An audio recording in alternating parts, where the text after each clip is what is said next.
Hello， 各位朋友，你哋好，丁丁啊！嗱，今日咧我係急不及待咧，想介紹一隻養生茶俾大家嘅喎，就係叫做三伏天嘅養生茶。咩叫三伏天咧？三伏天咧係一年之中咧日照最長同埋最熱嘅時期嚟嘅喎。咁喺中醫角度嚟講咧，就係我哋嘅人咧就係最陽氣最盛嘅時期。咁亦都係我哋咧最好養翻我哋個脾脾胃胃嘅最好時機喎。咁三伏天咧就分開初伏，初伏咧就係由7月嘅20號至到29號嘅，咁而中伏咧就係由7月30號至到8月8號，而末伏咧就係由8月嘅9號至到8月18號，係分開3個時期嘅，總共係30日。咁我哋要利用呢30日裏邊咧就做足功夫，咁對於我哋之後一年之中嘅身體咧都會有幫助㗎。咁我而家咧就介紹下我哋今日嘅材料先。嗱，今日嘅材料咧就分別係有呢幾種。嗱，首先要介紹下呢一個咧就係淮山。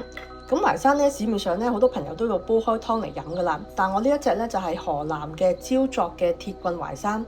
咁我俾大家睇下先嚇。咁佢表面咧就好似有啲蛇皮紋咁樣樣嘅喎，見唔見到啊？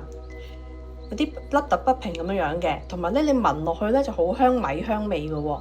咁煲起咧特別滋潤嘅喎，咁所以咧我就中意用呢一隻鐵棍嘅河南嘅焦作淮山嚟到煲湯嘅。咁一陣間我嚟用嘅咯喎。咁淮山咧就係對我哋嘅脾胃好啦。咁另外呢一個咧就係黨參啦。咁黨參咧我又係啦，我咧就係買呢一隻咧就係甘肅省嘅黨參。你見唔見到咧有個窿窿喺個黨參上邊？因為啲農民咧喺個山上邊咧一摘咗出嚟咧，佢就會串起佢咧嚟到吊起佢嚟到曬乾嘅。所以咧呢個係非常之原生嘅啦，冇分個硫磺，係非常之好嘅。我哋認定喺甘肅省嚟到買咧，佢唔係好貴嘅啫喎。咁呢一隻咧係比較好啲，我中意用呢一隻，聞落去都好香黨參味嘅。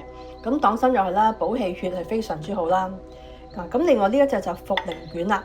咁之前我都介紹過噶啦，我就比較中意用茯苓卷多過茯苓丁，因為茯苓卷咧佢營養價值咧就會 keep 得好啲，因為佢係冰凍嗰時咧，人哋就捲起佢嚟到切片，所以咧佢所有嘅營養都會 keep 住喺度嘅。咁所以咧我就比較中意用茯苓啦，茯苓卷。咁茯苓卷咧係可以幫我哋去濕啦。咁另外我就再會加多少少呢個係百合啦，百合就有滋潤嘅感覺，潤翻我哋嘅。你睇到咧都好靚啊，一貼片好大片嘅，所以我會加啲百合喺度嘅。咁另外仲有陳皮啦。咁陳皮唔使講啦，大家都知道啦，係非常之好啦，又養陰滋潤咁樣啦。咁亦都係一個藥引嘅作用嚟嘅喎。咁我啱啱屋企咧就有呢一隻係30年嘅陳皮，所以我就用咗佢嘅。咁大家朋友譬如買到10年或者20年嘅都可以嘅啦，冇所謂嘅。咁另外我會再加啲薑絲落去炒嘅喎。咁薑絲咧幫助我哋暖翻個胃啦，唔需要怕太過寒，所以我預翻啲薑絲。咁最後我煲嗰時咧，我就會加多一個蘋果，咁落去咧煲水飲咧就會甜啲噶啦。咁材料就係咁多咯喎。嗰啲薑絲咧我就會預備30克嘅。咁首先咧就切咗片先啦，然後咧我哋就會愛嚟切絲。嗱，跟住我哋呢啲陳皮咧都係盡量咧搣碎佢先，搣碎佢。咁因為方便我哋一陣間煲茶咧出味啊。陳皮咧呢度係有20克嘅喎。嗱，跟住咧就係我哋呢啲鐵棍淮山啦。咁咧比較難搣啲啊，因為佢比較實啊。咁咧我哋咧就會用把鉸剪幫一幫手，咁啊剪一剪佢啦。甘肅省呢個黨參咧，我哋咧就呢個頭呢個部咧就比較咧就係粗糙啲咧，我就剪咗佢唔要，因為咧我就會比較多啲沙污糟啲，咁啊剪咗佢唔要啦。咁然後咧我哋咧就逐條咧就剪開佢一片片。嗱，我哋所有材料咧都已經切碎晒佢啊嚇。咁呢啲就淮山啦、陳皮啦、薑絲啦。咁呢啲雲寧一陣間咧炒嗰時就會碎噶啦，唔需要特別刻意搣碎佢噶啦。咁呢啲咧我而家就攞去洗乾淨佢先。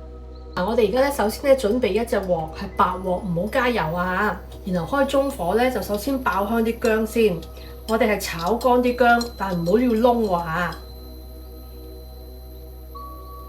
白鑊啊，唔好加油啊。見到啲薑絲咧都炒到攣身晒啦，都係乾咗好多身啦，咁就可以擺埋我哋咧已經洗乾淨咗呢啲所有嘅材料咧，一次過倒埋落個鑊度一齊炒乾佢啦。我哋嘅目的咧就係炒乾啲水分嘅咋，唔係炒燶佢啊。所以咧我哋係要轉細火炒，細火。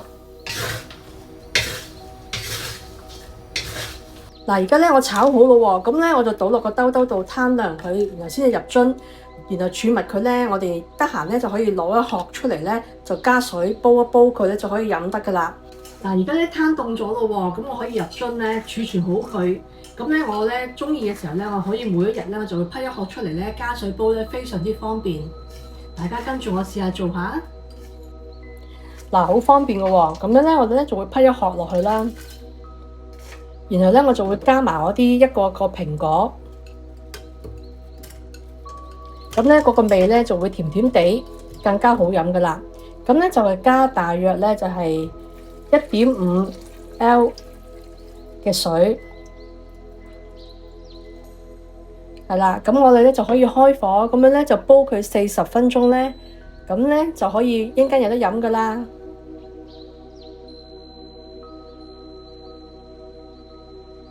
嗱，話咁快40分鐘咧就煲好我呢個養生茶咯喎。咁而家呢個時候咧6、7月咧係天氣最悶熱啦，一時又落大雨，一時又熱到飛起。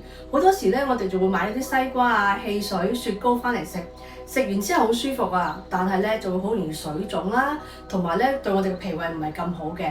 咁我哋咧就不如咧試下飲呢個咧3伏天嘅養生茶，趁呢個時期咧係最好保養我哋脾胃嘅。大家要珍惜呢個時候，快啲煲嚟試下飲啦！